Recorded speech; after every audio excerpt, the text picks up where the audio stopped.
What do you say, everybody? Welcome to the Bama Tailgate YouTube channel. I'm Mick Gillispie. We're going to get set and bring you in about 15 minutes the Kalen DeBoer introductory press conference from Bryant-Denny Stadium. Pretty exciting day for Alabama, obviously, and I think I don't need to reiterate this, but a very tough week for the University of Alabama, saying goodbye to the greatest coach of all time and Nick Saban and all of the wins and just 17 years of excellence, right?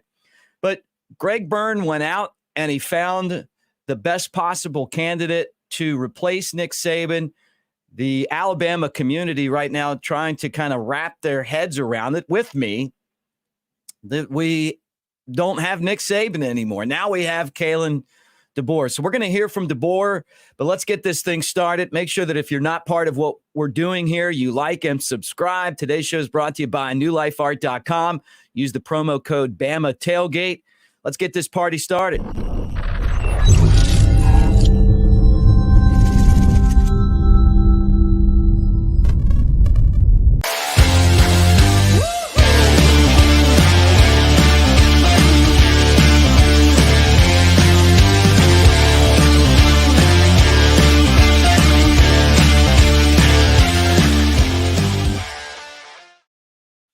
What do you say? It's a great day for the University of Alabama. I'm Mick Gillispie. Let me bring on my main man, Big Elmo in the house, WJLX in Jasper, Brett Elmore. What's up, brother? How are you, my friend? A new era of Alabama football starts now. Yeah, let's talk about it. You're on for the first 15 minutes. Then we're going to watch the press conference, and then we'll take some calls. That's the game plan. I know a lot of you guys want to chime in on the conversation. I'm going to let you do that. We'll do that after the press conference. But, Brett, just your feelings, your thoughts on everything that has transpired since Wednesday. Well, after the initial shock of Coach Saban leaving and the entire whirlwind of a coaching search, all the names, all the rumors, all the speculation, finally, when the dust settled and coach was named, watching the arrival last night was very exciting. I was very encouraged to see so many fans at the airport to greet him. Also, the fans at the Moore Complex was so exciting to see. Of course, you're never going to, replace Nick Saban, but I'm glad everyone is finally embracing Coach DeBoer and ready to get behind him. And that's what he needs. He needs our support. We need to show up to A-Day. But, my initial reaction after reading some things and kind of looking more into Coach DeBoer, I'm excited, Mick. How about you? I'm really excited about we knew it was going to end someday. Coach Saban was going to retire. All right, it's over with. It's done. And I enjoyed that ride. I really did. But I'm excited for the future. Yeah, I'm with you. I know he doesn't have the Nick Saban pedigree. He hasn't been an assistant coach at Alabama. He didn't learn under Nick Saban. But one thing we found out about the Bear Bryant tree is that it doesn't necessarily matter if you didn't learn in Tuscaloosa. The fact is that you've got to be able to win football games, and this guy's won at every level. The question that a lot of fans have is, how is he going to interact with the people from the South, the recruits, the recruiting part of things? And I thought Nate Oates gave a really good response on that. It was like he was listening to our conversation that we had yesterday. Be genuine, be yourself, be outgoing, be self-deprecating. Don't be afraid to call people and be nice, but don't think that because you have this job that you're above anyone else. You still got to be someone that is relatable. And honestly, I worried about that with Nick Saban when he got to Alabama. I didn't know how relatable he would be. But something else that Nate Oates said is winning cures a lot of that. And I think 2011 is when we saw the other side of Nick Saban, where instead of just winning football games, we realized that he is a guy with a huge heart. and someone that cares greatly and that the community mattered, right? But we didn't know that at the beginning. I'm telling you, I was there. It felt like we had a hired assassin to win football games. And we had lost for so long, we didn't care. Yeah. But we ended up getting a guy that was truly rounded.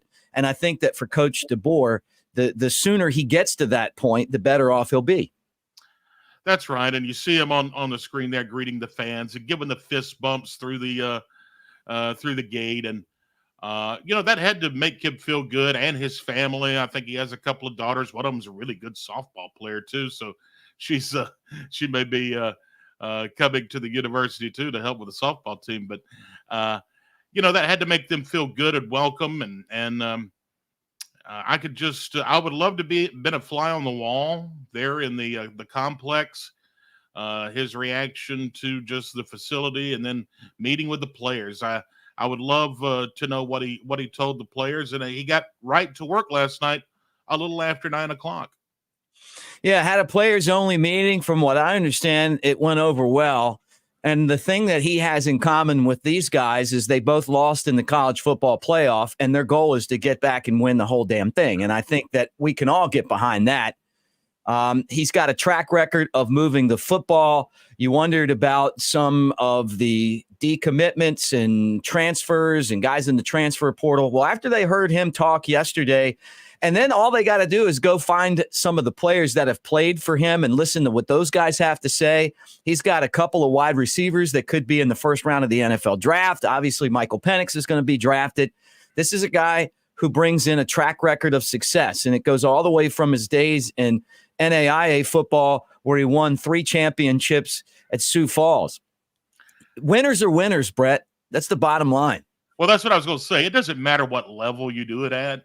When you have that taste in your mouth to win, and you have that in your blood, and apparently he does. He longs to win, and he's going to be like a kid in a candy store. I mean, just imagine walking in, and no disrespect to Washington, obviously, but just imagine walking into that players only meeting last night and looking around and thinking, man, I got some houses in here.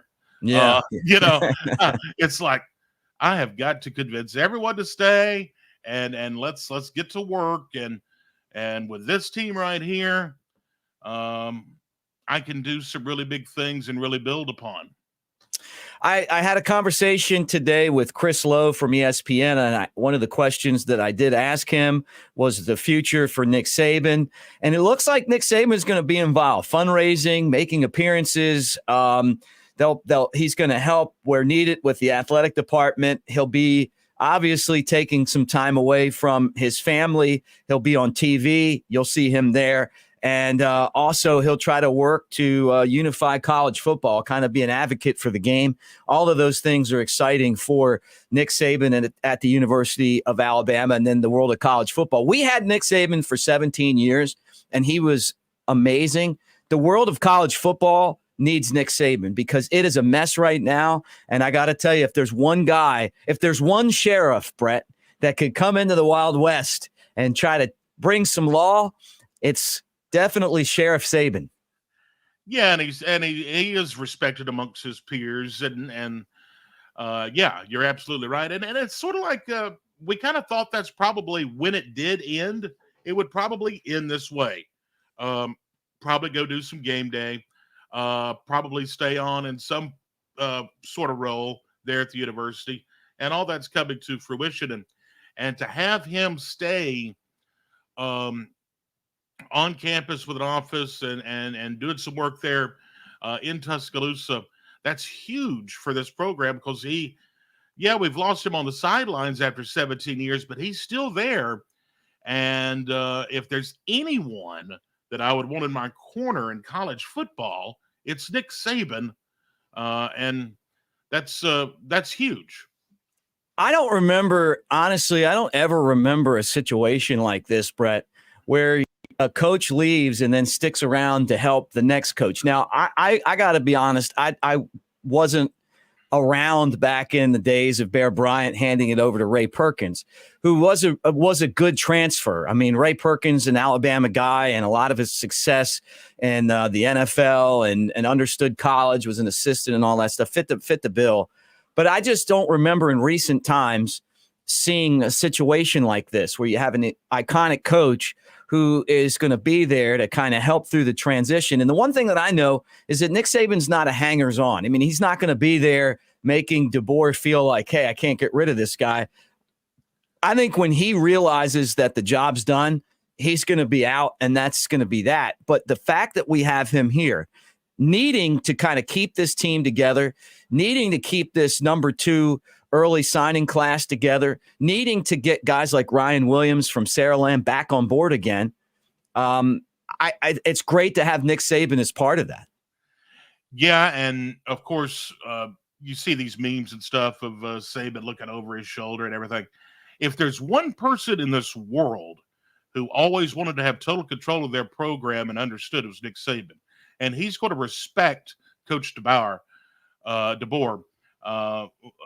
and let him run his program. And I'm sure he's going to tell him, listen, if you have any questions or you need anything, here's my number, and you know where my office is. Until then, I'm retired. But if you need my help, I'll be here. Yeah, and I think that's the biggest thing to me for DeBoer is going to be maybe the culture that we have in the South. But what I'll tell you is this, is that there's no place better on earth than, to me, Alabama and being in the South. And I think that don't come in and do a fake Southern accent like our friend Brian Kelly down at LSU. Just come in and be yourself. Follow the example set by the guy who's done it better than anyone I can remember in a long time, and that's Nate Oates. Just be yourself. I mean, he sounds like the lawyer from what's that movie, My Cousin Vinny, and everybody loves him. They don't care. He wins basketball games. He's genuine. It's funny when I hear him talk about Trip at Innisfree. I mean, if that's not local Tuscaloosa, I don't know what is. That's right. And that's exactly what he's going to have to do, and be a part of the culture. And this is one of the greatest college towns in America. One of the to me, one of the greatest places to live. I love it. And I think him and his family is going to love it in Tuscaloosa. And he's going to do some big things. I'm really excited about the future. I think one of the things I want to see him talk about today is I want him to embrace winning championships. That's part of Alabama's culture. That's what we expect, whether it happens or not. That is the goal in Tuscaloosa every single year, and it's been that way for a long, long time. And I want to hear him embrace that. I want to hear him say, hey, we're here to win championships. Bottom line is we expect to win championships, because that's going to send a signal throughout college football that, hey, this guy's for real. There's a lot of people taking shots at Alabama right now because they're tired of seeing their team lose. Think about Tennessee fans. You lose 16-17. Think about Auburn, 4 in a row. Look at the track record there. Think about Georgia. As big and mighty as they are, they don't beat Alabama. They've won one game, and Alabama's dominated the rest, including all the SEC championship games. So they're taking shots. They want to say, hey, T-Rob left to go to Georgia. Look, T-Rob was leaving to go to Georgia before DeBoer took over, by the way. Nick Saban was working on that the day that he left. Georgia paying him a lot of money to leave. I thought he would. I think if Saban would have stayed, obviously, I think he would have been the defensive coordinator. Things have changed, but everyone's coming at Alabama. I mean, that's kind of part of, that's part of what it's like to be in the SEC, as an Alabama coach. That's how it is to be an Alabama fan. You're always going to have people trying to dig on you and the program. But the fact of the matter is, we went out and we hired a guy that played for the national championship last year, a guy who is used to winning championships, and a guy who has an amazing track record. And I think when people look at that, they think, they may take some shots, but then again, they may say, oh man, look at this, look who they've hired, What do you think about the search, Brett? And we're waiting on Coach DeBoer to hit the podium in Tuscaloosa. I'm sure we'll hear from Greg Byrne first, and then Coach DeBoer.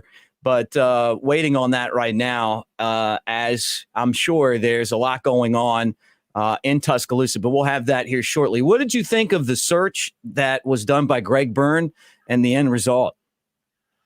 Well, he said 72 hours. He did it at 48. I think he got the guy that he wanted. I think he was pretty thorough on his due diligence, but I think he did great. I think it's a great hire.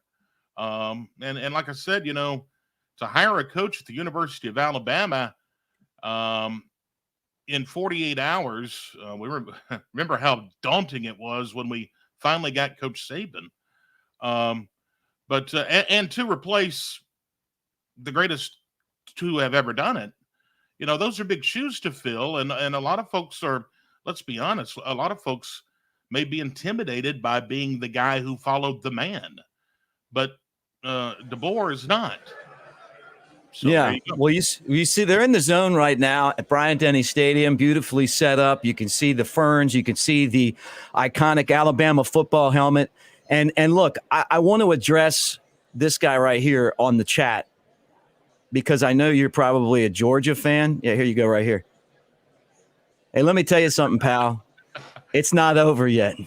Unfortunately for you and your Georgia Bulldogs or your Auburn Tigers, it just keeps on rolling, baby. And if you haven't noticed yet, if you put the Mount Rushmore coaches up, yeah, guess what school has more than one on there? And you never know. Maybe this is the third one. We're waiting on Coach DeBoer to pop up on stage. But thanks for being on the LS. Thanks for being on here because we want you to see what's coming your way. We want all you guys, all you Georgia fans, all you Auburn fans. There's my old partner, Ryan Fowler, right there. All you guys just know that Alabama, I'm just telling you, Alabama pulled off a coup. You don't get the coach that came in second in the college football playoff to leave, but Alabama just did it. So take your shots now, just like all the shots that came when Alabama paid for Nick Saban and everybody was so worried about how much damn money Alabama was spending, and they didn't spend nearly enough. There's Terry Saban just walked by. I see Chris Stewart up on the stage right there. Yeah. It's exciting, Brett. I mean, this is exciting because this is the type of hire that all of us wanted, and I got chills, man. I mean, having Nick Saban there for the transition makes it even sweeter. Yeah, there is Greg Byrne there to the right of the screen. Yeah, appreciate all the Georgia fans tuning in and keeping up with what we're doing here in Tuscaloosa. Yeah, there's Greg, and everyone filing in, and there's the man. Yeah, look at him. I mean, I'm sure that this is pretty amazing for him and his family. We showed the video of everyone greeting him as he got here. I think Greg Byrne gets an A+ for the entire search. It took 48 hours, just like they said it would. They got one of the top coaches in the country. Dan Lanning, from what I understand, wasn't an option because of the buyout. Let's throw it over to our buddy Chris Stewart, see what he has to say. There's the voice of Alabama.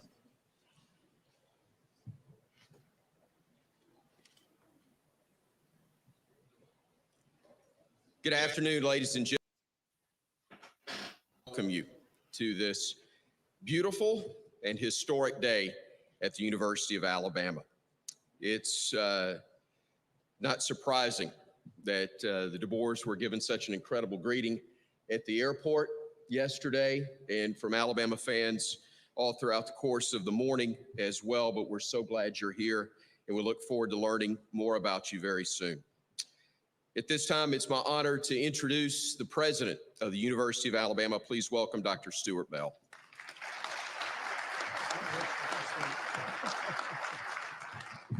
Thank you, Chris, and good afternoon, everyone. Today is an exciting day for the University of Alabama community, our fans, certainly across this nation, and I think as I've learned, literally across the globe, the excitement. Today marks a new chapter in Crimson Tide football program, and I am filled with immense anticipation and enthusiasm for what lies ahead. I want to express my gratitude to each person in this room who has played a vital role in supporting our university and the Alabama football program. Your guidance, your dedication to the university and our programs continues to be instrumental in the success that we enjoy year over year. First, a special acknowledgement is due to Coach Saban and Miss Terry, whose influence on our student athletes have just been outstanding. It's immeasurable contributions, and also to our university community, but also Tuscaloosa and West Alabama is just truly unparalleled. Your legacy will forever be interwoven with the fabric of the university, and we're profoundly thankful for enduring impact on our student athletes who are in West Alabama, but again, truly all over the world. Thank you, Coach, for all that you have done. Also want to, absolutely.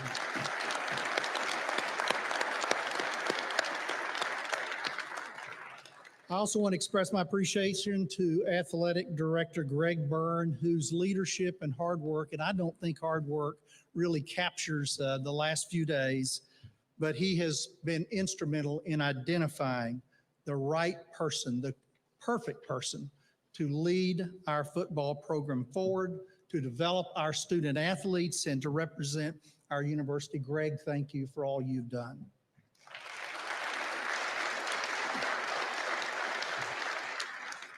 Much gratitude as well to all of our UA Board of Trustees, many who are with us here today. Thank you for your leadership, for your guidance. Pro Tem Scott Phelps, also special thanks to our athletic chair, Mike Brock, over the last couple of days has also spent a lot of time in working with the Chancellor, Finest St. John, and to everyone's ongoing leadership, guidance, and support throughout this process. Thank you for that.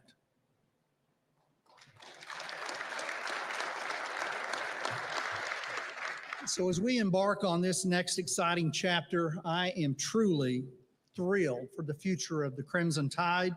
Our elite student athletes continue to represent our university with distinction and demonstrate excellence both academically as well as on the field. Their success remains a pride point and a hallmark for this university. Without further delay, I'll now turn it over to Greg Byrne, who will officially introduce our new head coach, share more details about the transformative moment that we're at for Crimson Tide football. Roll Tide, Greg.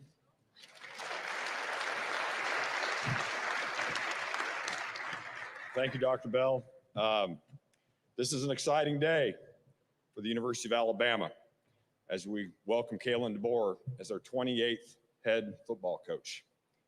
Thank you to Dr. Bell, Chancellor St. John, Athletic Chair Mike Brock, our Board of Trustees for your leadership and support at all times, and especially during the last few days. Appreciate Coach Saban and Miss Terry so much for being here today, and we look forward to celebrating them and their incredible accomplishments in the future.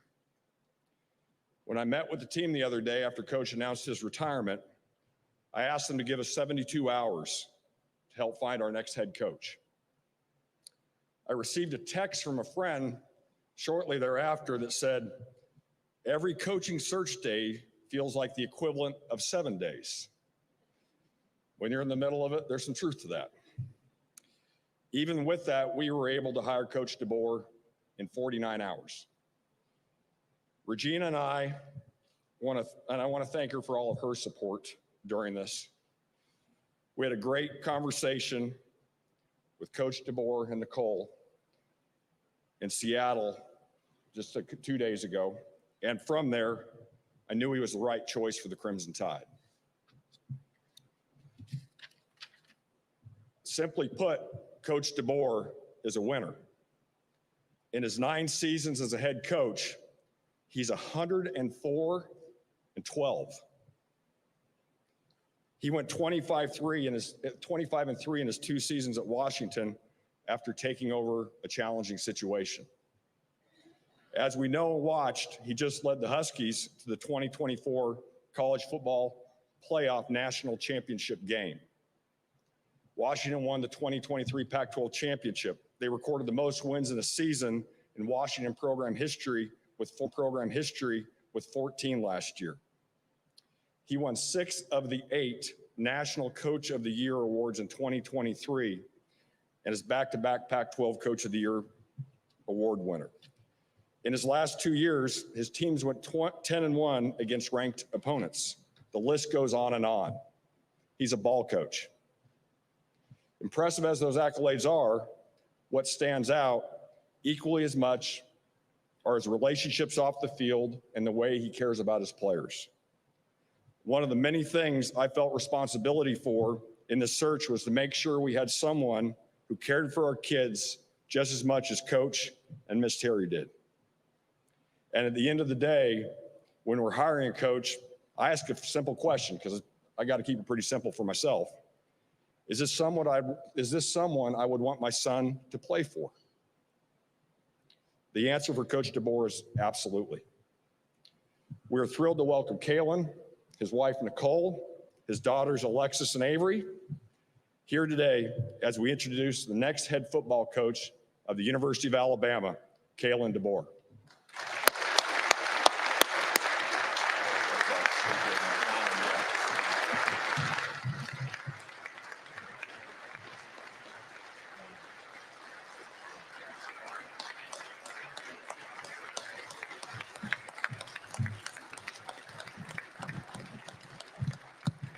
Thanks, Greg. Yeah, this is exciting. This is really exciting for myself and my family. As they were introduced, I first of all, I got a lot of thank yous and people I want to show some appreciation to. But Nicole, Alexis, Avery, this journey that we're on called life, right? It's special, and special days like this are the ones that we're never going to forget. And I can't thank them enough for their support, their love. They're the ones that allow me to each and every day leave the house, go to work, and give everything I have to our players, our staff, to help us be the best we can be. So I appreciate you guys. I love you guys. And thank you. Thank you. I want to thank Greg. I know this is happening fast, and I just can't say enough about the trust that you have in me and how much I appreciate that. It means so much. We had never met, and to do your due diligence and all of that and go through the process, I really appreciate it. And I'm so excited to lock arms with you, as I am the rest of the athletic department, all the head coaches here, and continue to build on the great tradition of Alabama athletics as a whole. So many championships, so many great coaches I cannot wait to meet. We're going to continue to strive to make this thing better all together. President Bell and Chancellor St. John, appreciate you guys as well. Looking forward to building this university together. And it's special. And thanks for this opportunity. I could go on and on about the next person I need to thank, show appreciation to, love, and you all know who that is, and Coach Saban. We just talked for the first time yesterday. And I've been in his ear a couple times already here. And man, I can just feel in his voice, you know what I'm talking about. You've seen it for many years. This place is special. It's special to him, but it's special to all of you because he's built it up to be. It's not just about the championships. I met with the team last night and heard from them and heard why they came here. Okay, a lot of great reasons, all tied to the Alabama brand, the education, playing here, each and every Saturday, and the support that they get. But obviously there was a major piece of that where they came here because Coach Saban and Miss Terry, poured everything into them, and they just saw the vision and wanted to be a part of it. And it's a privilege to be chosen to be in this role. It's one I don't take lightly. And I know that Coach Saban's been working hard to make sure that this program is in a great spot for the next person to take over. I think he hasn't told me this, but I think there's an intentionality that's been in place. You kind of figure out, I don't want to put words in his mouth, but I think you kind of know at some point, you don't know when that point is, but you want to make sure it's in a great place. And as you can see, just from this past season, it's in a great place. And being in a room last night where, I saw a team that has stuck together. Greg talked about 72 hours, okay? I want you to put yourself in those guys' shoes, okay? The legendary coach, okay, that they came to play for, all right? And now what's next? And I can't tell you how much I appreciate them already. And I've had multiple meetings last night, today with them, individually, leadership groups. I know how badly they want to continue the tradition, how they want to do it the right way.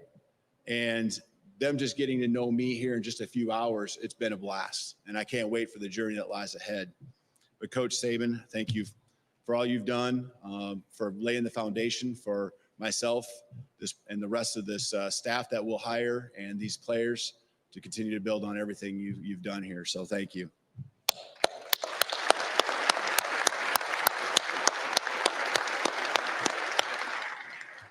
He's the best in the business to ever do it. I'm just going to make sure that's all known, that that's how I feel. And 100% access, okay, to everything. I would be a fool if that wasn't the case. I would be a fool. And I'm going to ask him that he shows up and make sure he gives me at least one thing every day. I'm sure he's going to have 10. I'm going to be good with that. But at least one thing that he sees that we can get better at. And so I also think it's so important to understand that most programs don't just have, they don't even have one legend, right? That's in their program or have come through the years. And we have probably more than two if you really want to talk about it, but Coach Bryant, right? And when I talked to Coach Saban yesterday, he spoke of that. And, you know, that just right there told me just how humble he is and how grateful he has been to follow in someone else's shoes and continue to build on what we have here at Alabama. You know, I have so many mentors that have helped me get to this spot. I'm not going to get into it, but every player or every coach that I've sat in a film room with, a staff room, when I was an assistant, when I've been a head coach, the head coaches I've worked for, they hold such a strong spot in my heart because they've all helped me get to the place where I'm at today.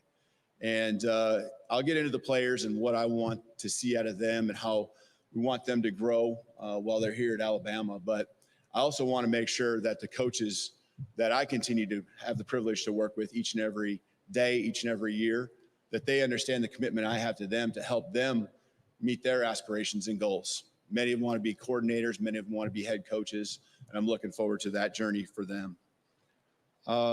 When I think about different words, and I'll have a few here that I'll bring to you. One of them is embrace.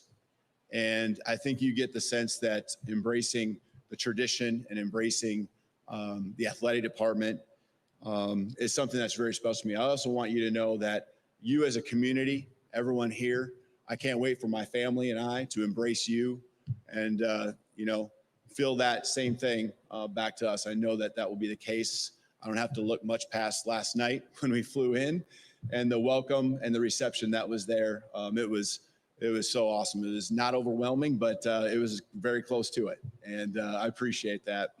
I think, want to make sure our alumni know that I'll embrace them and that this will always be their place. This will always be their home. I know that so many have gone through and played for Coach Saban, and that should not change as far as how they feel about this place. And we need you. And, you know, the investment hours that have been put in by me compared to what has made this place what it is, for me, it's very little. And I want to learn the stories. I want to learn all the great moments.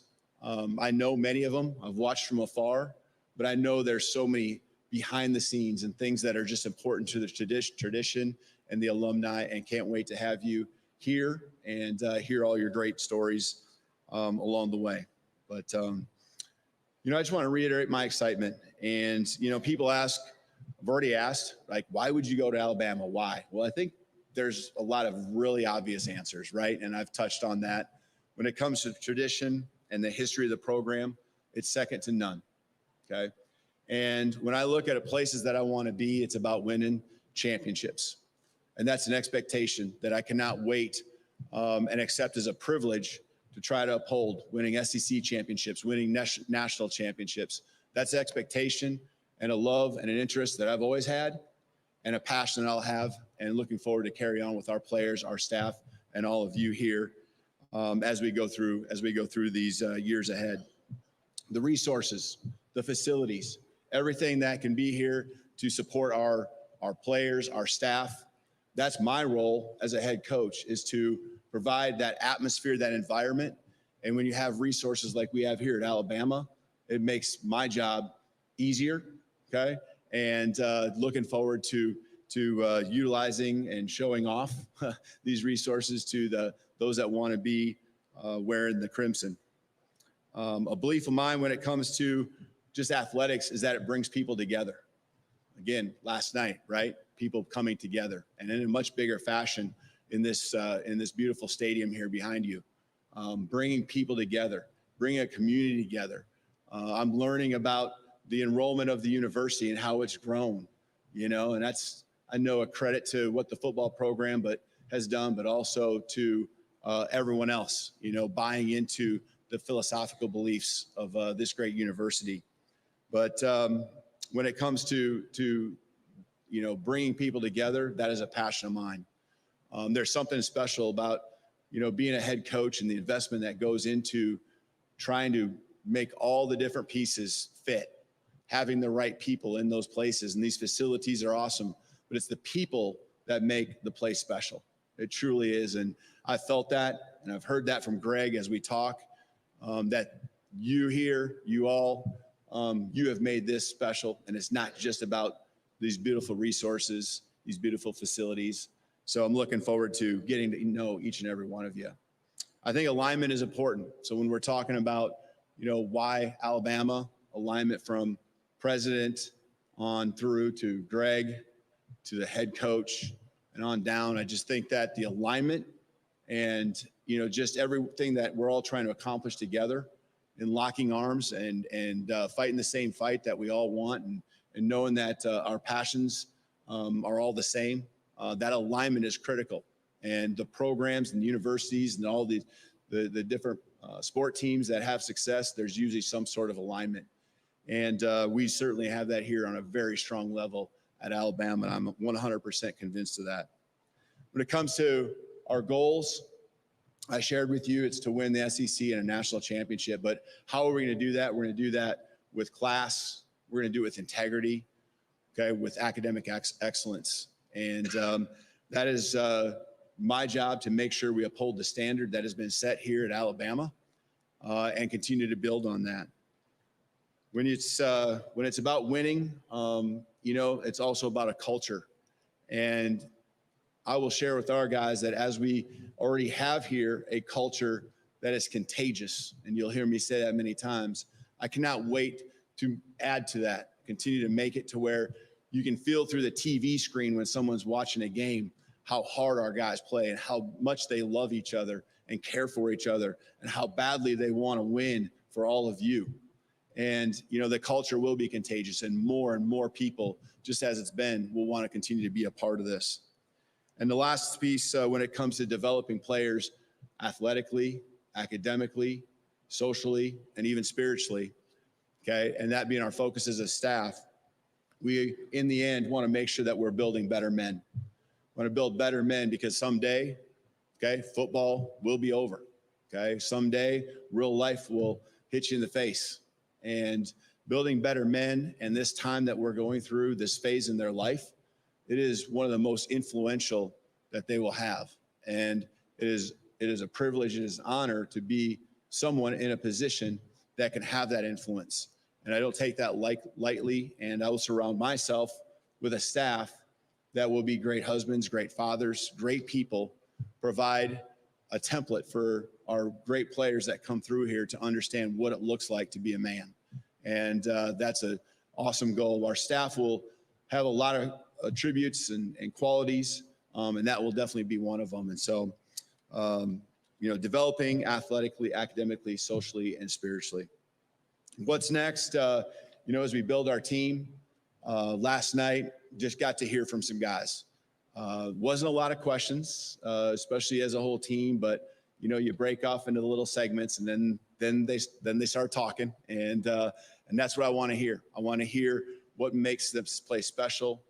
I want to hear about the traditions that I'm unaware of. I want to hear about all the things that really matter to them, and ingrain myself into what's been special about Alabama football. But it all starts with the relationships and communication, which builds the trust that we must have to step on the football field with great chemistry, as you've seen years upon years upon years. Okay, it isn't just about talent. Talent gets you a long ways, but the championship teams have something special. They have that it factor, and the relationships that we will build will help us have an accountability for each other. Okay, accountability to ourselves, accountability from coach to coach, coach to player, player to player, player to coach. We'll also form a brotherhood that is so tight, okay, that anything that comes our way will not break us. And we'll be tough. We call these our 3 non-negotiables that we will stand by. And the toughness piece is not just physical, okay, which is what Alabama football prides itself on. It will also be mental toughness, understanding how to handle adversity, because we understand the challenge that it takes to win a national championship. We understand that it's not easy. It never is, but anything at all is hard.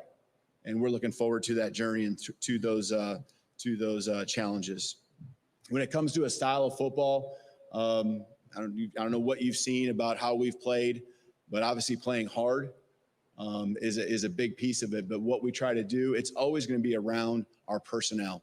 It's always, yes, we're going to recruit the best, the highest character guys, but we're going to be able to have concepts and systems that are able to be adjusted to what we have and what our strengths are. As much as we have great players at every position, there are some positions that are stronger than others from year to year. And we will be explosive. I can promise you that. We will be aggressive. We will attack. And, we understand that the game was meant to be played one way still, and that's to be physical and dominate in the line of scrimmage and control it from both sides of the ball will always be a staple of our program. And as we go through utilizing our personnel and having a dominant offense and defense, along with fundamental special teams, I hope you guys enjoy coming to games and seeing how we play, and enjoying, wanting to come in and cheer on and understand that the guys that are wearing those helmets, they have a lot of talent, but they're really special people, and pouring everything they can into it.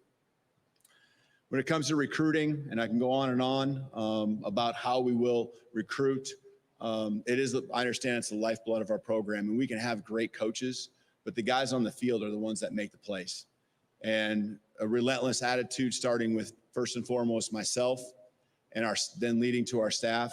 It's what it's going to take to be the best of the best here with tough competition here in the SEC, and to win a national championship. I'm looking forward to rolling up my sleeves and going to work. And I want to say one more thing, because this is something that's very important to me, and I wanted to say it last, because I knew I might get emotional. I'm not sure, but I need to thank some people, okay, back at Washington. And it's a special place to me. It really is. And this was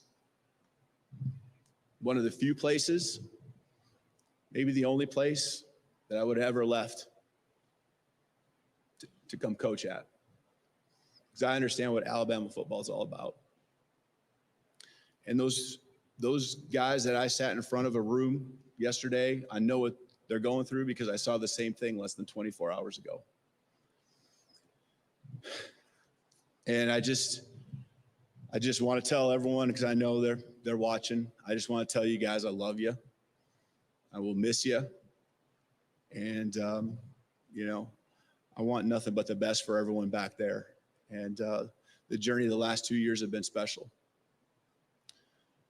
And I'm looking forward to it. I'm looking forward to the new journey that lies ahead. I'm looking for those new challenges here. Cannot wait, like I said, to roll up my sleeves with all of you, with our team, okay, and go to battle each and every day, each and every week, each and every year. So thank you, and roll Tide.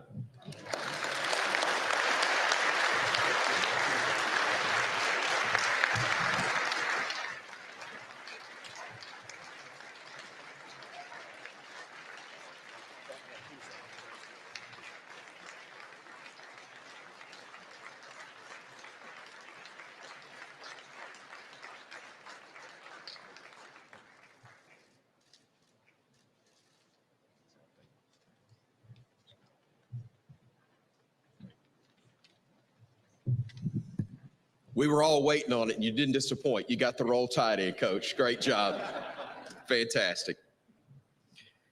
At this time, would like to ask the media that will be attending the breakout question and answer sessions, if you would make your way to the west elevators to my right, your left. Print media will be in the recruiting room. Cameras will be in the media room. So again, if the print media would head to the recruiting room and the cameras to the media room, again, to my right. Guests that are attending the reception, if you would make your way to the elevators downstairs to the locker room. Thank you again so much for attending, and I can't do it as well, but roll tide. There it is. Wow, what a great press conference, guys. Alabama's next football coach has been hired, and we're going to take your calls. If you guys want to talk about this, now's the time to do it. I thought he did a great job of addressing everything that we wondered about. What did you think he was going to say about recruiting? What did you think he was going to talk about to the team? How focused was he? How comfortable would he look? I can tell already that it's different than Brian Harsin. This is a guy that comes in with a much better track record, and a lot of you guys have tried to compare him to what we saw with Brian Harsin. But this is a much different guy. People are different, and this guy's coming in with a lot of thunder, and he's got Nick Saban, the greatest of all time, in his corner. So this is what it's all about. But get on the phone and call in, and we'll start taking your calls again. I don't know what happened to I don't know how we're hearing this. There we go. Get that off of there. Yeah. So the press conference has been done, and let's go to the phones and talk to you guys and see what you think. Who's this, and where are you calling from? I'm calling from Seattle. I just want to say, I hope you guys all realize that you're getting the best of the best. Thank you. Not only is he the best coach, but he's also one of the best human beings I've ever observed. He's got a sense of humility. He's authentic. He's a good guy, and you're going to love your new offense. And he's made me an Alabama fan. Wow. So that's all I can say. And anybody, I've watched some of these YouTube conferences with some of these guys that are dissing the guy because he wasn't from the SEC. Forget all that. Thank you. This guy, everybody's going to want to play for this guy. You're going to love him. Thank you. So let me ask you a couple questions before you get off. First off, what's your name? Richard. Yes. Tell me what the experience was like when he arrived, because you guys had one hell of a football team. I mean, there's no doubt about it. You beat all the best. I'm guessing that the offensive coordinator, Rick Grubb, will be the next head coach. So I would pick if I was in Washington, just to kind of keep this thing going there. But what was it like, the transition? Exactly. Tell me what that was like for you guys, and just share with our audience, because a lot of people have been concerned over him being able to recruit, but just everything that I've seen and just listening to his humility, what he just had to say on stage. I mean, it just seems like this guy really, Kalen DeBoer, has it all put together. Yes, he's the real deal. Everything we all heard today is authentic and honest. And when he came to the University of Washington, the previous year we were 4-8, and the coach was fired. He had pushed a player, and it was just a bad situation. And Kalen DeBoer came in, and people were asking the same questions you guys are all asking. Who is this guy? You know, he came from Fresno State. But the thing he did immediately, and what he did probably last night and today, is he had conversations, intimate conversations, loving conversations with the players, and telling them, you know, what he's all about, and the fact that he's loyal to Alabama now, and he wants these these kids to enjoy the experience, to be winners, and to basically stay here. That's his job right now. It's a tough job, right? There's the portal. People don't know this guy. The players don't know this guy. But in a matter of a week, he had the whole Husky team coming back. In fact, he had 6-year seniors that could have gone to the NFL coming around for one more year. That's how great this guy is. They wanted to play for him. The brotherhood was undeniable. You will fall in love with this guy. You guys are so lucky. You know, I heard about Dan Lanning. He out-coached Lanning with inferior players. He beat Lanning 3 times. He was 3-0 against Oregon. 1 last year, 2 this year. Against Sarkisian, he beat Sarkisian in the Fiesta Bowl a year ago, or the Alamo Bowl, excuse me. And this year, he beat, as we all know, he beat Texas in the playoff. So, I mean, you guys, we're all sick in Seattle, but we understand because he's such a good guy. We're willing to let him go and wish him well. Are you still with me? Yeah, man. I'm just honestly, this is a great call. I mean, I'm so glad that you called in because you're giving our audience some perspective here. I've been on the channel basically saying, hey, we need to support this guy. No one's going to be Nick Saban. But I'll tell you what, this is the best coaching search that I've seen since I've been at Alabama. Even when we got Nick Saban, Alabama actually tried to hire Rich Rodriguez. He took the job and then turned it down. It took our athletic director camping out in Nick Saban's driveway and begging him to come to get him. You know, I'm excited about him, but also I could tell that there was a real passion for the players in Washington and that this was a very difficult decision. But it's good to hear from someone that is a fan of Washington to kind of give the audience this perspective. So I really appreciate you calling in. Yeah, and also let's not forget that, you know, that Coach Saban wanted to bring Ryan Grubb, the offensive coordinator. He offered him a good deal to come to Alabama last year. So you're getting your offense is going to be really exciting with the right players. And like Coach DeBoer said, there's no doubt that he will fix his offense to his talent. In other words, if it's a run, if you look like you have great runners and not so great passers, you'll probably have a great running attack. I just can't. We're all sick in a way, but we understand because Alabama is the top of the mountain in terms of, you know, football legacy and tradition. And, you know, I don't resent the guy for wanting to coach at Alabama. We understand it. Well, Rich, thank you for the call, brother. I really appreciate it. Good luck to you guys. And I think I'll be pulling for Washington now too, you know, just kind of after talking to you and seeing Coach DeBoer and kind of the direction that things are going. We don't play you guys a whole lot. I don't have a Big Ten team, so maybe I do now. And thank you for spending some time with us today. Well, thank you. All right, great call. That's a great way to get things started. All right, let's go back to the phone lines again and keep talking about this. Who's this and where you calling from? Hello, who's this? Is this Rich? This is Mick. Who's this? Hey, Mick, how you doing? Good to hear from you. Just wanted to say that Kalen DeBoer, I think he's our guy. You know, this Saban legacy was crazy. You know, great guy. Love the Crimson Tide. But I did hear that Kalen DeBoer has a little, how do I say this? He's got a knick-knack for candy bars in the locker room. And I'm kind of worried that all the players are going to start eating some candy and they're going to get in trouble. All right. You know? Yeah. Well, we'll see. All right. Let's go to the next call. Big day. You never know who's going to call in. Who's this and where are you calling from?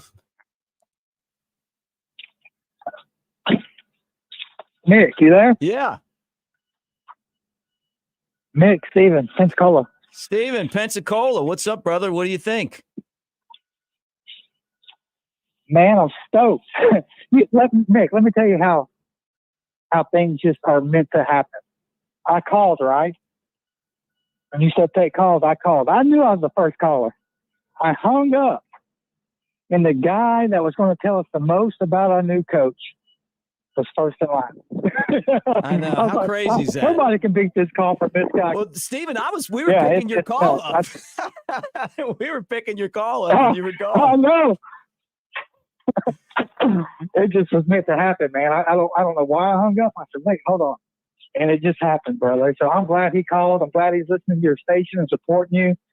I'm glad we got new Alabama fans in the family. I'm excited. I think he's going to do a wonderful job. He's only been a winner, and not only won, he's won at the biggest games he was in. Yeah. You know, he didn't win the national championship this year. He may have been a little outgunned talent-wise. Brett's had a little bit to do with it too, but he's awesome, man. I'm just excited for the new chapter. I'm sad to see Saban go. We all are. We still probably have a void. We'll always have that, but dude, I just think he's gonna get in here and rock and roll. And you know what? I'm proud of our kids, our players. Yeah. You know, DeBoer left, and he had 9-10 automatically jump right in there. Most of the guys, except Isaiah, waited around to see what was going to happen. And Burns asked them to stick it out. Players had a meeting and asked them to stick it out, and they all did it. And I think what we have at Bama, I think the players have bought in. They are Bama, and that's what we need. We need that culture to keep this thing winning. Yeah. I'm excited for it, buddy. Yeah, I mean, look, the enthusiasm that we showed when he arrived yesterday was palpable. I was worried about some of the things that Rich from Washington, kind of helped us out with, but we didn't really know a whole lot about him. But really, we haven't thought about a new coach in a long time, as far as Alabama concerns. I mean, we've been worried about beating Auburn and Georgia and Clemson. I mean, we've had some battles over the years with the best of the best.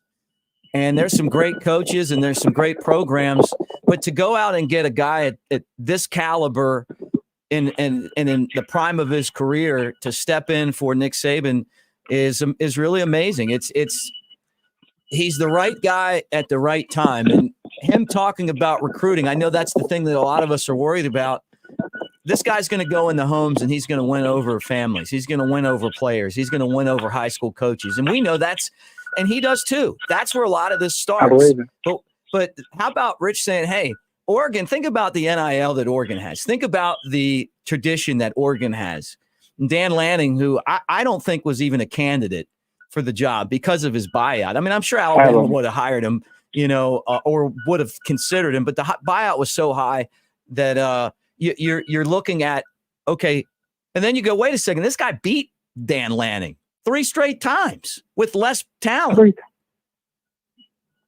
That's right. People talk about this recruiting. We can tell he's a genuine guy, and that's what people like. We know when somebody's BSing us, and people talk about, well, he don't recruit. He has a 32nd whatever class he had. He recruited 16 guys in this class. He just didn't go out there and say, well, I have 28 scholarships, I'm going to fill it up. He was going to do something through the transfer portal, and because that's what he needed. But he's going to get a guy that he wants for a certain reason and not just give somebody a scholarship just to try to have somebody on his team. And he's going to get the most out of them. So Alabama's a brand. It'll help him recruit. He's going to work hard. And, man, I'm fired up, Mick. Roll Tide, buddy. Yeah, roll Tide. Well, let me ask you another question before you get off. What was the thing that he said in the press conference that to you was the thing that stuck out the most? I would have to say that at the end, what the players meant to him. Right. I think that's that and absorbing Saban being around. Right. You've got to have, we talked about it last week about these coaches and their egos. This guy's humble. He's ready to absorb. If he can be helped, he says he's going to call. And I hope I believe he's genuine. Like I said, I think that's the truth. And I don't think a lot of people would want this job because of that. And I think he is such a strong character and willed man that he is going to take whatever help he can get and not let Nick Saban being in that building affect him. Yeah. I was that. Besides him being attached to his players, I would think him being able to absorb and embrace Saban and the culture and the winning, just everything that comes with a job. But we were all worried about that. I was worried about.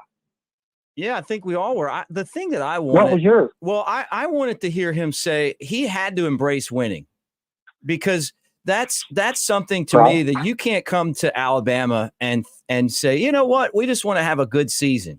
No, you come to Alabama and it's about winning titles. It's about being a champion, and if you're not willing to talk about that, then obviously, you're afraid of taking that challenge. And he said, look, and that he went into that meeting with those players yesterday and said, hey man, you know what? You guys came up short and I came up short. We were both short. You lost in overtime and we lost in the championship game. Let's get together and let's get this thing done. He's won at every level. Hearing from Rich out there was great, just to kind of get his perspective. But Steven, man, thank you for calling in. I'm going to get back to some other calls and we'll do this again soon. All right, brother? Thanks, Mick. Talk to you soon, buddy. Roll Tide. Hey, roll Tide. It's a good day for Bama. I know. Going to have to go down to Joe Patty's and get some fish and shrimp to celebrate. Have a big party. Who's this and where are you calling from? Let's go back to the phone lines again. Who's this and where are you calling from? Hey, this is Stan from Kansas City. What's up, Stan? Hey, a great show last night and a great show today. I just say it's time for the Kalen, Jalen, and Sayan show. We got us a coach, and I think he's going to light it up. I mean, you can just tell this guy's a winner right off the bat. He's got that demeanor. He's got that anointing. I'm looking at a Saban type kind of guy. He's never going to be Saban, but he's carrying a lot of that swag. He's got that pedigree deep in him. You can see him how he walks. You can see how he carries himself. He's got humility. And he said the one thing that he said that was really, really awesome. He goes, we got to be contagious. Yeah. We got to keep that culture of contagiousness that will just draw people to what Alabama is. He says he's going to take the legacy and he's going to add to it. And as long as we're adding to it, we rolling, baby. And that's all there is to it. Yeah, look, Stan, I'm stoked. This guy's gonna be good. Yeah. He's gonna be good. Yeah, I mean, this isn't. Look, it's so hard for me to be really critical of some of the bad head coaches that we've had, because some of them, personally, I know them or their family or the players that have played for them, and and so you don't want to sit here and bury the guys that have been here in the past before Nick Saban, but it didn't feel like this. This feels like we went out and said, instead of giving ourselves parameters that were unrealistic, like, hey, it has to be a guy that's from Alabama, or it has to be a guy that was an Alabama guy, or it has to be a guy that coached with Nick Saban. We said, who is the best guy to come in and keep Alabama as a championship contender year after year? Who is a guy that can come in and bring home the next championship? I think there's a spot right there in front of the stadium for the DeBoer statue. And the way that he does that is he wins the national championship. He's shown that he can get there. Oh yeah, he was there last year, and the year before that was kind of like, a team that everybody was like, who are these guys? And I just think that there's an internal drive for this guy who has won championships. Oh, and by the way, won them in a playoff format. Don't forget that, in the NIAI level, where you play through a playoff to get there. Everything that he said, just like you just reiterated, gives me a lot of confidence that he's going to be able to take the program to the next level. Exactly. My dad called it out too. He's 82 and he's been a Bama fan for his life too, and he said this is going to be the next coach, and I'm like, okay, I'll hold you to that. So my dad's a prophet. He's an awesome dude, and shout out to him. What's your dad's name? My dad's name is Terry. Terry, roll Tide, he's brother. He's in Wetumpka, Alabama. Yeah, and Wetumpka, roll Tide.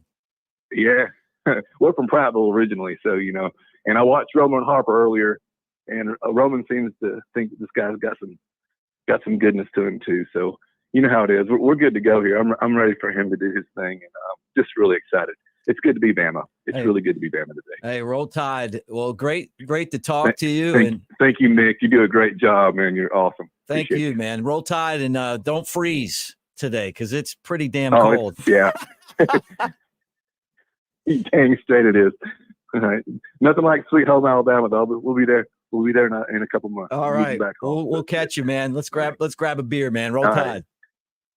I gotta go catch up with you, Mick. Yes, sir. Definitely. Well, thanks for calling in and keep watching. All right, let's go back to the phone lines again and keep the conversation going. Who's this and where are you calling from? Hello. Oh, hey, how you doing? How you doing, Nick, man? How's it going? This is Chris from Columbus. Oh, it's going good, man. Good day for Bama, man. Hey, Roll Tide, Chris. Roll Tide, first of all. Hey, Roll Tide, man. Look, I just want to tell all the Alabama fans out there, man, we have nothing to worry about. Number one, because we're Bama. You honestly think that Bama was going to go out there and hire some, as The Rock would say, some Rudy Poop? No. Some jabroni? Nah, man. Come on, man. We got to do better than that. So I just want to let all the Alabama fans know, don't worry about nothing. We're good. And, man, it's always good to be a Bama fan. Chris, what was the thing in the press conference that stuck out to you the most? Honestly, what stuck out to me the most, actually, DeBoer, you can tell that he really wants to embrace, the Alabama, standard and community. And he really wants to win. You can tell that he really has that championship, fight and that championship heart. Me personally, if Nick Saban approves, then we also approve. That's basically how I see it. If he approves, then we also approve, and give this guy a chance. Now, things ain't going to be perfect, out the gate, but we got to give this guy a chance, and we got to really just, see what he can do. All you have to do is just look at his record, 104-12, 71-9. And, you look at all his credentials, and you can tell that he has he has everything that we need, as a head coach for the Alabama Crimson Tide. That's all I have to say, man. Like, just wait and see, man. I'm gonna call it today, and don't be surprised if we do be in the national championship, this coming up season. Hey, man, I've been watching NCAA football a long time, and normally when I call something, it happens. And if you look at this past year, with everybody doubting us, we really actually did better than expected. We knocked out Georgia in the SEC championship. It's a heartbreak that, we didn't win the Rose Bowl, but when you look at it, look at the fighting spirit and look at everything that, the team, the coaches, the staff, the fans, Miss Terry, look at all the support that this team has had. And I think DeBoer, he's going to be, I think he's that next coach that can create another dynasty here at Alabama. That's all I got to say, man. Hey, and Roll Tide, I'm going to be the first one to call it. Yeah, I'm with you, man. Well, Roll Tide, thanks for calling in down in Columbus. Roll Tide, man. Thanks, Nick. Great call there. All right, let's go back to the phone lines again and hear from you guys. Who's this and where you calling from? Hey, guys, this is George from here in Tuscaloosa, and I'm just not too sure about, this new coach's character, if I'm being honest. And why is that? I've heard rumblings from some inside sources down in Seattle that he could potentially be rumored homosexual. So I'm not too sure if I'm. You're not calling from Tuscaloosa. You're an idiot. All right, who's this and where are you calling from?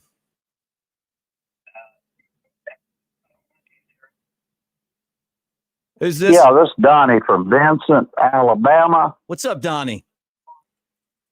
Hey, let me tell you something right now. Kalen DeBoer has one quality that works. He is a players coach, that makes him a winner. He will do well at Alabama. I'm an older gentleman.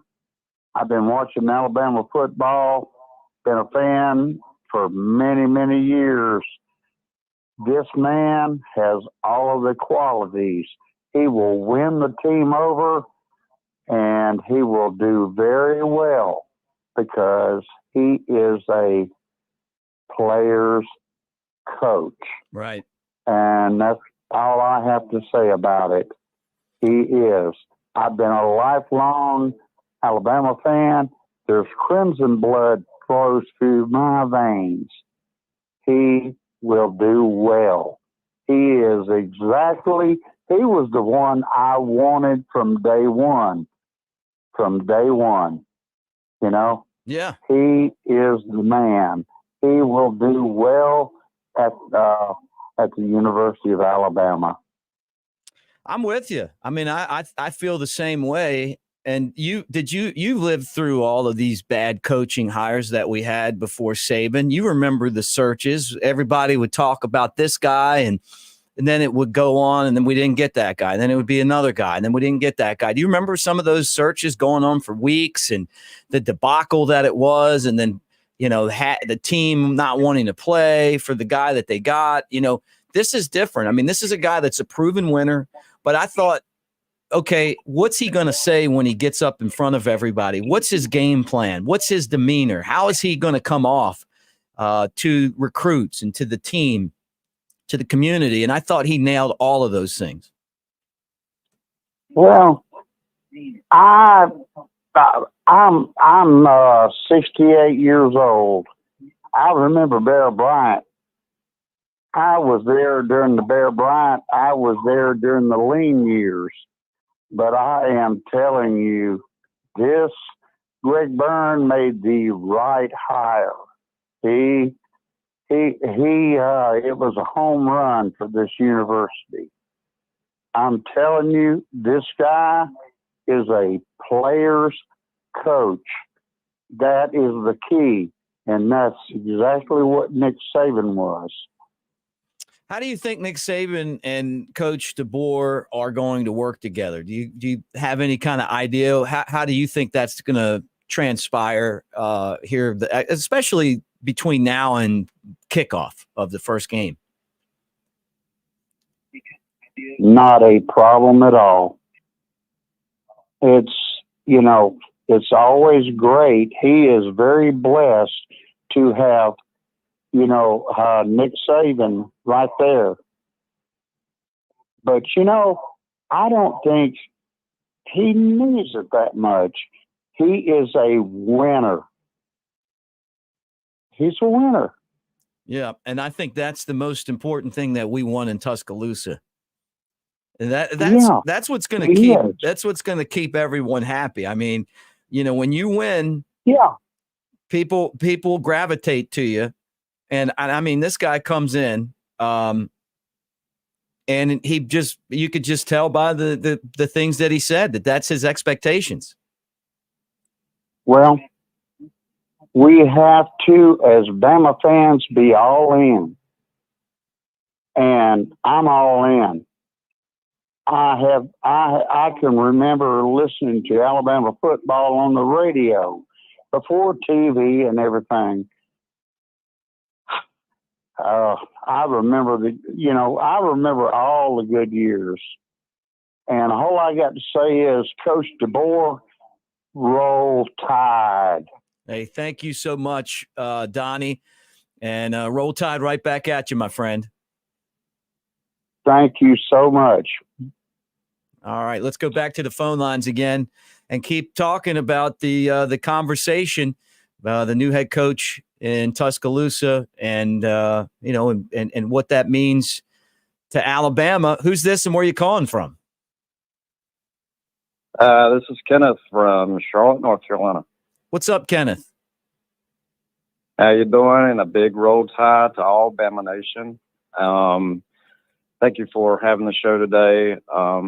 Just let you know, Bama fans everywhere up in the Carolinas everywhere in the country. I want to, first of all, thank Coach Saban for what he brought to Tuscaloosa. I was there in 2007 at the A-Day game. I've got the brochure, them introducing him as our coach.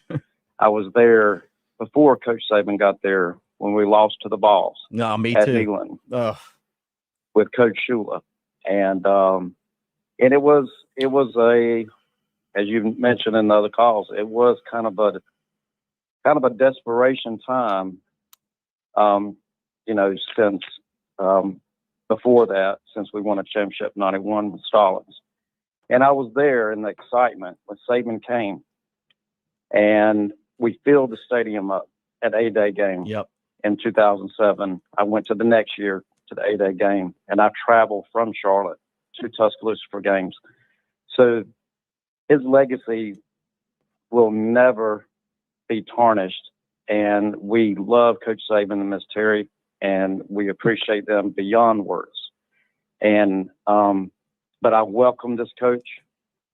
I think it's kind of fascinating that he's, in a way, not from the SEC, but he has a different demeanor, and he's brought an offensive genius type of mind to Washington, what they were before he got there. And with his winning record, and nothing against Washington, with not the recruiting base that the SEC has and the 4 or 5 star recruits that the SEC top programs get. I think with his offensive genius, he brings that offense power into Bama. And as long as he gets a good defense coordinator to go against, our Georgias and, and Ole Miss currently in LSU, and he, embraces that challenge, and it's not a tough. It's going to be. He's got the toughest job. I think he'll do very well, and I wish Coach DeBoer and his family. I welcome them to the Bama Nation and to Tuscaloosa and to Titletown, and we wish him the best. And we're going to embrace him and his family like we did Coach Saban and Miss Terry when they came. And we wish him the best at Roll Tide. Hey, Roll Tide, man. Thank you for calling in, Kenneth. And we'll talk to you again soon in North Carolina. Thanks for watching, too. And if you guys haven't been here before, make sure that you like and follow. And we appreciate you being a part of what we do here. All right, let's go back to the phone lines again. Who's this and where are you calling from? I'm calling from Atlanta, Georgia. What do you think? Well, this is I like him real lot. Do you think Charlie Strong gonna be the defense coordinator? I don't know. That's a good question. And let me get you bring up a good point here, because I do want to talk about Tavarius Robinson going to Georgia. My sources tell me that Georgia made an offer to T-Rob before Nick Saban left, and that Alabama was working through that when Nick Saban announced that he was retiring. I thought he was going to be the next defensive coordinator at Alabama, and definitely was up for a big promotion after Kevin Steele retired during the national championship game, or at least it was announced that he was retiring. So that's up to Coach DeBoer. I'm sure he's going to look to Charlie Strong. I mean, why wouldn't you? Charlie Strong's there, an analyst. He's a guy that's been a defensive coordinator at the next level. And done a great job. He's been a head coach. He can recruit. So I'm curious to see what Coach DeBoer does in that area. I'm sure that it's something that he's already starting to think about as far as, what exactly do we do from here in that role? But I'd say priority-wise, that's right up there, along with keeping the guys from transferring, getting to know this team, and then going out and making sure that the guys that have committed to come to Alabama keep their commitment and come and play football, because he's going to need all those guys. Yeah. And one more thing, You think he'll go after Ryan Williams? Oh, yeah. Listen, Ryan Williams is going to get a visit from Coach DeBoer, probably the entire coaching staff. They're going to show Ryan Williams a lot of love. And I don't think that by any means Alabama is out of it. But when Coach DeBoer goes into Ryan Williams' house, he's going to say, hey, take a look at what we did at Washington. Watch the NFL draft. And you tell me how many guys in the NFL draft are playing wide receiver from Auburn. But you tell me how many guys in the NFL and in the NFL draft either played for me and are going to be first or second round picks or are Bama guys. So the track record of putting guys in the NFL at the wide receiver spot here lately is in Tuscaloosa. The other part of it is NIL. Alabama better be ready with the NIL money because that's an aspect of this as well. You know, you got to be able to, you got to be able to make sure that the NIL works for him. Unfortunately, that's how the world works now. But, at the same time, I mean, that's the game that we're in. And Coach DeBoer understands that. And he's done, maybe he hasn't done great in the high school recruiting. Part of that is the schools he's been at. And look, the tail of the tape will tell us after he goes through a year and then has to recruit and sign a class. But he's done great in the transfer portal. Guys trust him. And I think that Ryan Williams will be a top priority for him. Yeah. Okay. Thank you. Hey, great call. Roll Tide, my friend. Roll Tide. All right, let's go back to the phones. Keep the conversation going. Who's this and where are you calling from?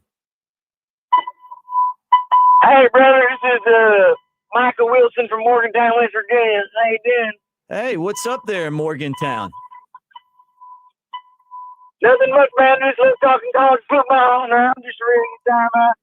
I'm a real big Roll Tide fan, but, I believe that Mountaineers, how it is that gold and blue down here in Morgantown. But I think I heard from a source down my buddy down there, Tuscaloosa, that Tim Milrose, he likes butt stuff. He All right, let's go back to the phone lines again. Who's this and where are you calling from? Hello? Yeah, who's this and where are you calling from? Oh, this is Jimmy from Birmingham. Hey, what's up, Jimmy? How you doing? I'm good, man. What did you think about the press conference? I just wanted to say a quick shout out to Clint Factor. I thought the press conference was awesome, but also Saban likes it off the butt. Howdy, potty, baby. You guys, it's unbelievable how coordinated these attacks are. Who's this and where are you calling from?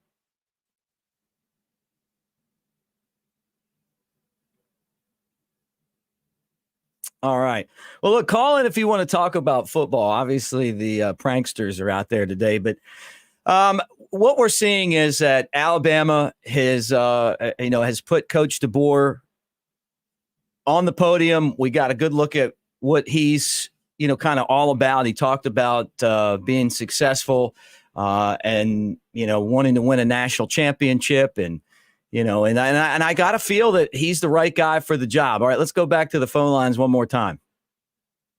Who's this and where are you calling from? Hey, it's Luke from South Dakota. How's it going? It's going good up here, man. We're Roll Tide in South Dakota now. Kalen is our home state boy.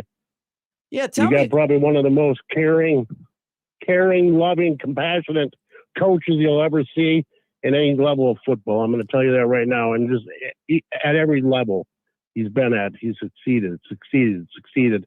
And on a personal level, he's the type of person that you can talk to just like you're going to talk to your mom or your dad. He's the type of person that loves people, loves to work with the athletes, loves to intermingle. He's not one of those coaches that won't talk to you on the streets. He's the type that is so compassionate that at the end you could see how compassionate is. That's totally him. I've watched him from a long time, let's just say. Were you a fan of the Sioux Falls team that won the NIAI championships? Yep, I watched him play in Sioux Falls. Yep. What was when he like was as a player. coach there? Tell me, what were those runs like? And I know he won a championship in 2009, the first season that Saban won one at Alabama. What do you remember about him as a coach at Sioux Falls? Just his grit and his team atmosphere. When he assembles a team, he assembles everybody, and everybody's a moving part. Everybody's working for the one goal, is to win in that national championship or winning that next game or winning that next play. And that's how he looks at stuff. So when he won them, it was 2 national championships, and then another one. And I said to myself, he builds teams as they're all part of it. That's sort of what the best way to say it is, that it's not that he's better than anybody else. He doesn't put himself on a pedestal. He never has. He never will. He's so humble that you ask him to meet with you, probably he'll meet with you. Just tell him the guys from South Dakota say, meet with me, and he'll probably do it. But that's the way he is. But building a team,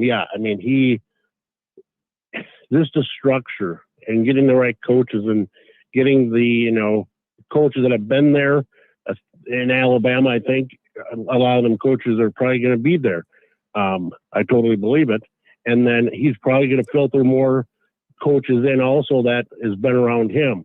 And as a team, they're going to work together to make what he's done, in South Dakota, Fresno, Eastern Michigan, Washington. The list goes on. Right. But yeah, compassion, loving, caring guy. How you got him that's totally him. Yeah, and I love to hear this. With as far as the style of play, what do you remember about the runs through the playoff and to the NAIA championship? And are there any of the games that stand out? Any rivalries that they had? Style of football that you could share with the audience? Yeah, I think a lot of it is football. It was where he would, it was some offensive stuff, but it was a mixture. So, the year that they had won it, they had a huge defensive power, but then their offense was right there too. So, I can remember a few of those games. He had a running concept where if you felt like one of his players went 100% on something, he may filter another guy in. So he's giving the kids the chances, and it wasn't just one player. That's the thing. It was like multiple players, but they all loved on each other. It was like when they made that run, I would say their offense was probably passing, and the running was good too. Very balanced. But I would say their passing, the balance was pretty. He would throw you off because he could roll first down. And then I remember many times, first down, usually it's a handoff or a little short drop off. He would throw a 30-yard bomb, or the quarterback would, but he would call up a play for a 30-yard pass down the field, and I would be like, throw the defense off. They're sitting there going into a whole different setup, and he throws them off. But yeah, his style of football is next to none. I think you guys, really honestly, you've got a gem and an honest guy. You can't ask much better than Kalen. It just down to earth. Yeah, awesome. I can't say much more. Yeah, well, that's awesome. Well, we appreciate the fans in South Dakota. Now, my aunt and uncle lived in outside of Sturgis for a few years, so I heard about how beautiful that area is. But I also heard that it gets pretty cold up there. Are you guys dealing with some cold weather these days? Yeah, today actually we're at about. You guys all might want to sit down, but we're at about 30 below zero with the wind chill. Gosh, what do you do when it's 30 below zero? I'm telling you, you don't go out, and if you do, it's like, there's people that will actually go out with hot water and throw it up in the air in a cup, and it'll actually turn to snow. Wow. That's how cold the air atmosphere is. There's viral videos out there, but yeah, I mean, this weather right now, I mean, you look out your door, look out the window, you don't see a car drive past for 2 hours, and I'm like, wow, there ain't nobody out. Yeah. Sort of, it's eerie, but yeah, it gets cold, but yeah, I know the weather is totally different from, but Yeah. he played in this cold weather too. Kalen, Yeah. I was curious, his this, nose of the grindstone. one of the things, and I won't hold you much longer, but I wonder is, what's the adjustment going to be for him coaching in this extreme heat that we have down here, and Saban made that adjustment. I mean, he came from Michigan State to LSU and he just rolled right through it, went to Miami. He was a guy that had been up in the Midwest, coached defenses, with the Browns, did a great job with that. He was a Kent State coach, and obviously came down to LSU and it didn't miss a beat. I'm curious. I'd love to know what Kalen thinks after going through that first camp about some of the heat and humidity that we deal with down here. Although I've always liked hot better than cold. I'm just a warm-blooded guy, I guess. Well, and Kalen was multi-sport, right? So even growing up, he played multiple sports. He played baseball, basketball, and football. Wow. In high school, and then college too. But humidity up here in the summer gets pretty nasty. You're talking August, it probably starts, and we probably have 90% humidity up here. Wow. Okay. I mean, you can have 100 degrees, and they can be humidity. I mean, tornadoes, everything else. So I think he'll adjust to it fine. I mean, I really think some of our spring practices back in the day, I mean, it would be 92 degrees and humid, and literally we'd have water going everywhere. You know what I mean? They'd have water pretty much going through a hose through a little piping system. I remember back then, but a few years. Yeah. But it literally was nonstop because, I mean, you had guys that would be, but you adjust to it, So I think that's the big thing too, is like when it comes to playing and him being, I mean, he's seen 30 below zero, and he's seen games up here that probably been 85 and humidity, in the end of summer up here, it gets pretty nasty. Yeah. But no, I totally just got to say, I mean, really, you guys got probably, if not the best coach that you could find, the best person. I'd say more the best person. Yes, he's the coach, but it's the person that makes the coach. And that's what I'm going to leave it at, is that you've got, he's got values from A to Z. I mean, he's just down home boy. He comes from a town of 3,000 people. Yeah. Well, that's where great. He grew up. That's great. I love hearing that. Well, thank you, and tell everyone up there now that he's here that we'd love to have him part of the Alabama family, and send a big Roll Tide up there for me. Yes, you got Roll Tide from South Dakota. All right, great call. Thank you, man. All right, let's go back to the phone lines again. Who's this and where are you calling from? Big Roll Tide up there. Oh, hello, brother. Can you hear me? Yeah. All right, awesome. I'm calling from Birmingham, Alabama. Well, I live here now. I was originally from South Dakota. All right, let's go back to the phone lines again and talk some football. Who's this and where are you calling from? This is Ransom from Seattle, Washington, calling about this. Who's this and where are you calling from? Hi, this is Diana from Ohio. Yeah. I just wanted to say I'm watching the press conference and just was so incredibly impressed. A huge Bama fan. I'm actually from Alabama and married a guy from Ohio, and so I'm here now. But so thrilled with the new hire. I just think Coach DeBoer is going to be a super, super fit for the team. Just so impressed with the very first caller you had, who was so complimentary of not only Coach as a coach, but as a person, I'm thrilled. I'm so excited for the new hire. Well, and let me tell you, there was a lot of people who were really wanted Lane Kiffin, and he has character issues that I don't want to even get into, but I'll tell you this, his players don't even like him. At least some of the ones that I know. And you can this guy is beloved by the community, by the players. Character matters when you're Alabama's head football coach.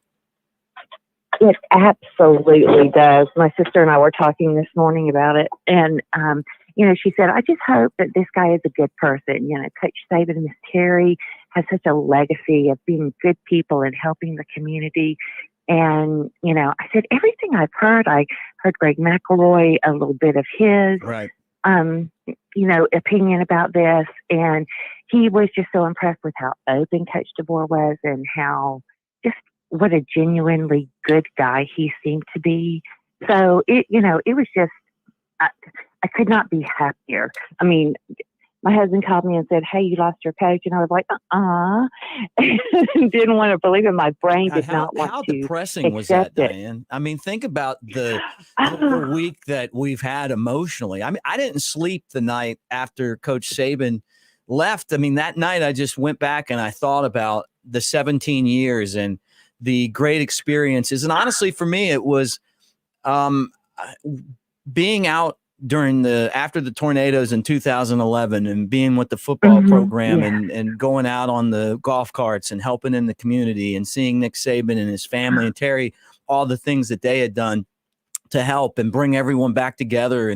And that's what we needed. I mean, it really was special to have him. And it honestly, it just sucks that you get old and you get to a point in life where you have to move on, It stinks. Absolutely. It was. My brain did not, I absolutely believe my husband, but my brain would not accept the information. It's like that does not compute at all. So, going from that moment of like, no way, no how, to this experience, just hearing, Coach DeBoer, he was so well spoken.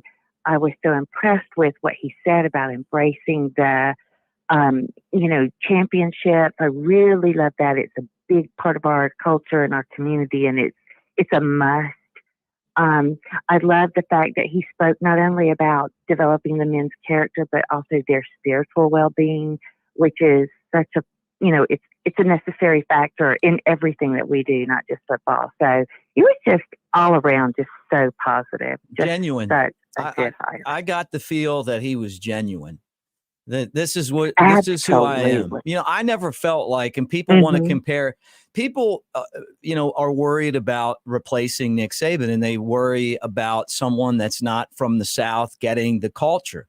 But the culture here is being genuine, being yourself, being a real person. And like you said, being spiritual and caring. I mean, and those things matter. And that's what I don't think Brian Harsin ever really was able to, even from the time he was introduced at Auburn till the time he left, able to translate that, if that's part of who he is. I never got that feeling. I got that feeling today from Kalen DeBoer.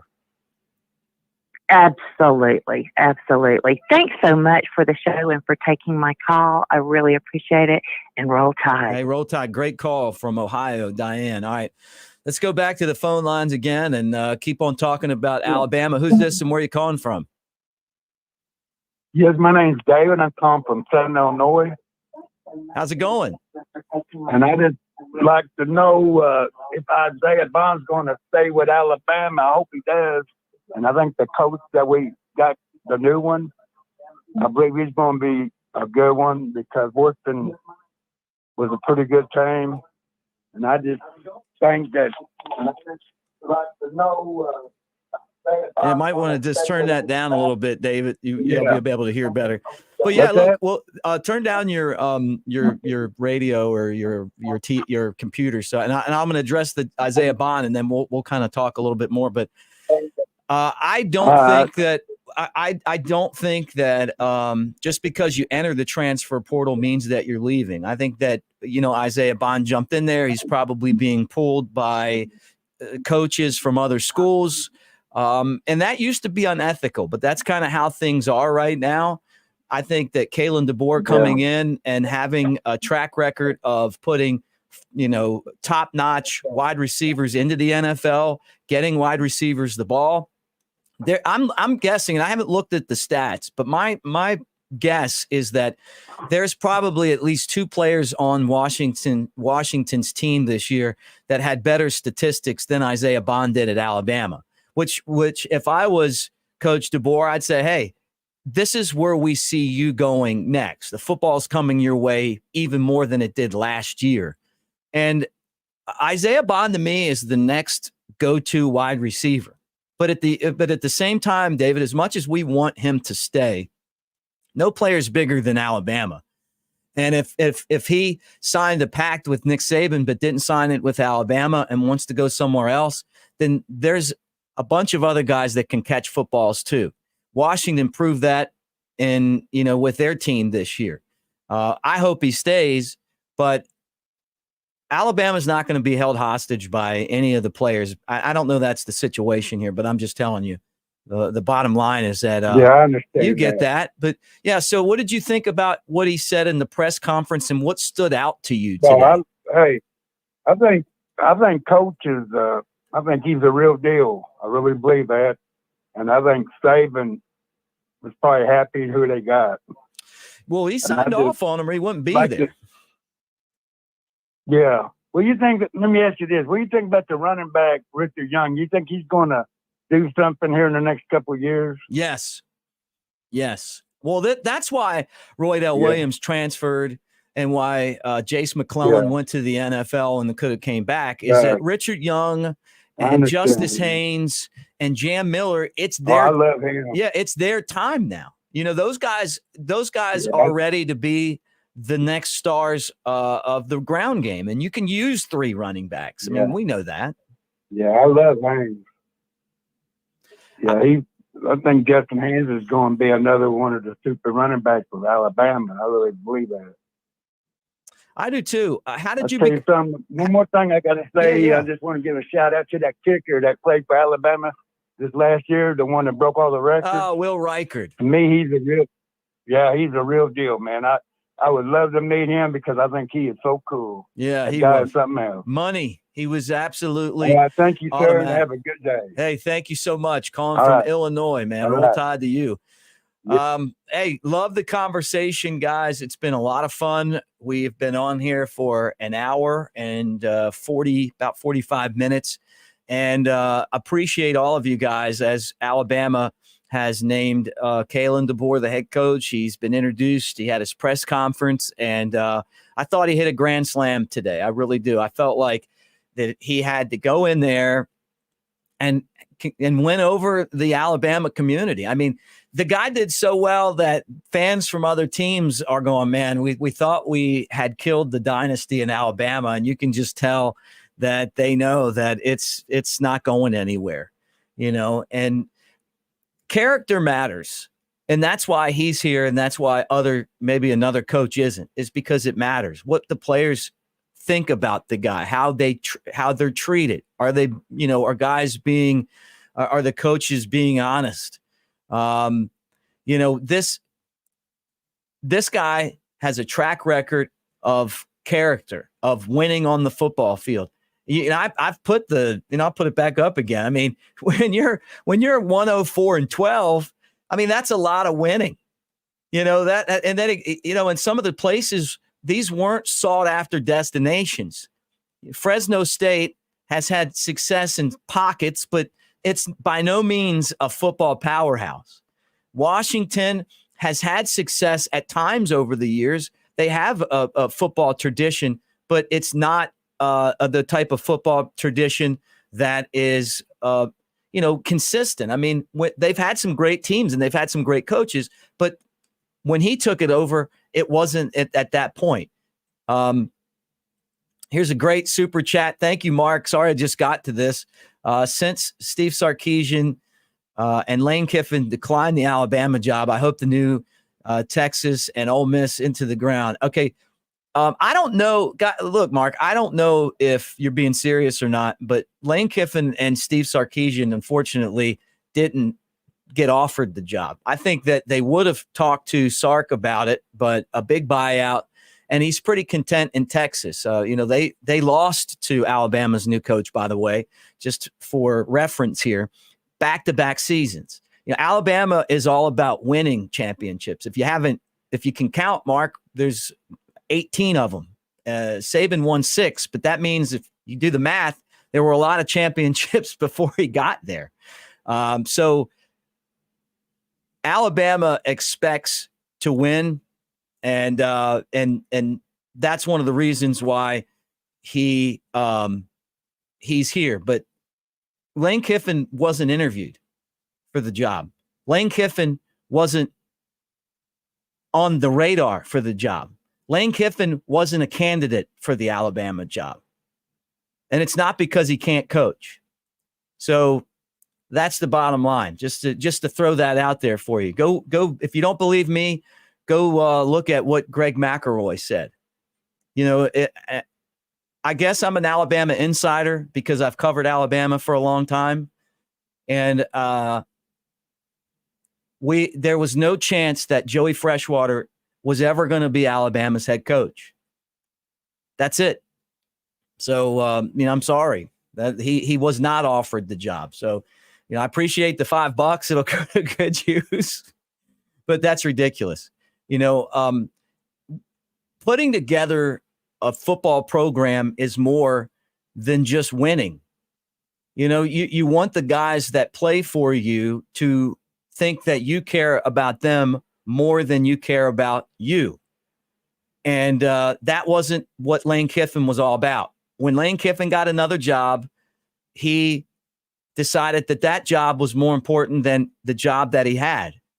And I talked about that before, and I'm going to keep on telling you guys that because I promise you, had Lane Kiffin, when he got the job at that small school down in Florida, been focused on getting Alabama past Washington and past Clemson and being a national champion, he might have been offered this job. He might have been interviewed for this job. Now, he might have been in the running for the Auburn job, but then they probably vetted him. And then they realized, we don't want this guy anywhere near our program. Ole Miss is the perfect spot for him. Hotty toddy. All right, guys, look, I've had a great time on here today. We're going to be back again to talk to you guys tomorrow. We're going to keep this thing going. But appreciate all of you guys for calling in. Make sure that if you missed the press conference that you go back over and watch it again. It'll be on our YouTube channel. Thank you, Jersey Dolphins, all you guys in the comments section. Listen, man, there are trolls out there. You guys, I saw you commenting on them. I really don't care, because when you start to get up to that where people pay attention, you get that. I mean, it kind of comes with the territory. So it's you worry more when people aren't paying attention to what you're doing.